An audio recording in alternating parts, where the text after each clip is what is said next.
and indeed any of the Cambodian political leaders, was anyone who would contest their sole control over political power. That means that there are potential enemies everywhere. Everybody is suspect. With barbed wire firmly in place, in May 1976, S-21 opened its doors in the deserted city of Phnom Penh. The first people brought into S-21 in May 1976 were members of military units who were thought to be mutinying or performing treason against the regime. They named names of their superiors. Those people were pulled in and named names of their superiors. As 1976 goes on, the tentacles move out, the thing widens. Prisoners were picked up in villages and piled into trucks for transport to S-21. They accused us of being subversives and of rising up against Angkar and the road the party was taking. I don't know. In reality, I don't know anything about that. I didn't know where they were taking me. They took my hands and handcuffed them. They took the scarf from around my neck and blindfolded me. Once inside the compound, the detailed documentation process began. The first stop for prisoners, a small room where an entry photograph was taken. They told me to sit in the chair. One hand was handcuffed to the other prisoner that was sitting on the floor. When they took off the blindfold, I looked straight into the camera. We couldn't see clearly. It was blurry. Then they took our picture.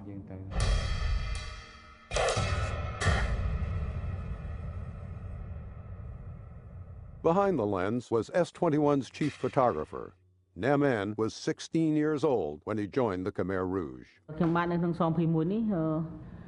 was at S-21. From the beginning, they let us live in S-21 to take pictures of those who were arrested in Cambodia. Some women came in here crying, but they would threaten them, and they would be afraid to speak. Before being photographed, tags were hung from prisoners' necks. The numbers represented the count of prisoners brought into S-21 on any given day. After photographs were taken, prisoners were questioned, and a file on their case was started. They took off my clothes and shoes and left me only in my underwear. And they started questioning me about my background. They asked, "Comrade, where do you live? Where is your home village?" The majority of prisoners were young ethnic male Cambodians, but it is believed that close to 10% of the prison population were women and children, mostly wives and families of high-ranking prisoners. Once a high-ranking prisoner signed a forced confession, his wife and child were usually executed within 48 hours. For those allowed to live another day, life was agonizing. The prisoners deemed most important, those who might possess more information and could implicate others, were placed in single cells. The rest were herded into communal pens, always chained to a wall or the ground. Prisoners lived under a strict set of rules enforced by guards. They prohibit us from making conversation. When you sleep and you have to turn over, you have to ask permission. "Brother, may I turn over?" If you didn't ask and they hear you, we would hear the sound of the chains clinking. They would whip you. Living conditions were abysmal. Prisoners were fed a small bowl of rice porridge twice a day. Hunger was ever present. Prisoners ate anything they could find. From day to day, our bodies grew weaker and weaker. There was a fluorescent light on the ceiling, and at night the crickets and grasshoppers would come to play in the light. And when they would fall down, you would catch it and put it in your mouth. Prisoners were not allowed to use the bathroom. Instead, they were forced to relieve themselves in dirty, shared wastebaskets. The smells in the cells, it was terrible. Since there is no restroom or water, it was hard to stand the smell in the room. Commanding S-21 was Kong Kek Iu, better known by his nickname, Doik. Intensely devoted to the Communist Party, Duch was known by his staff to be both fatherly and sadistic. Duch was a fascinating character. Duch was a mathematician. He graduated at the very top in the entire country in the mathematics baccalaureates. He was a professor. He was a numbers guy. Duch said to me, I was a technician for the Communist Party. The attitude of all the staff in here towards him was normal, but they were afraid of him. Not afraid of him as a person, but as an order or disciplinarian. The orders were strict. The guards couldn't fall asleep or be careless doing their duties. Duch reported directly to Sun Sen, Cambodia's Minister of Security and Defense. Numerous documents transmitted between the party center and Duch exist in the archives. Duch was the link between the killing apparatus and the command and control of the political leadership of the Khmer Rouge. Assigned the task of carrying out Duch's orders was a group of men who resembled the very people they imprisoned. The staff at S-21 was made up mostly of young Cambodian males. Most of them ranged from 18 down to 14 or 15.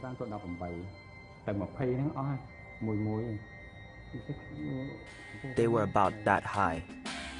Mostly uneducated and recruited from the countryside, it was an impressionable group, easily swayed by party propaganda and peer pressure. I don't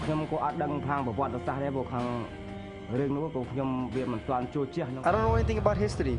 It was their politics. Everyone joined. I couldn't be the only one who didn't join, so I joined the Khmer Rouge. Whatever they asked me to do, I'll do. By describing prisoners as animals and dangerous conspirators against the party, Khmer Rouge leadership dehumanized their victims in the eyes of the S-21 staff. They felt these people were all guilty of something. They were non-Cambodians, they were non-people. They told the guards to look after the enemies. When you were a prisoner, you were considered as dogs or cats. No matter how appalling the treatment of their first days at S-21, few knew the extent of suffering yet to be inflicted upon them.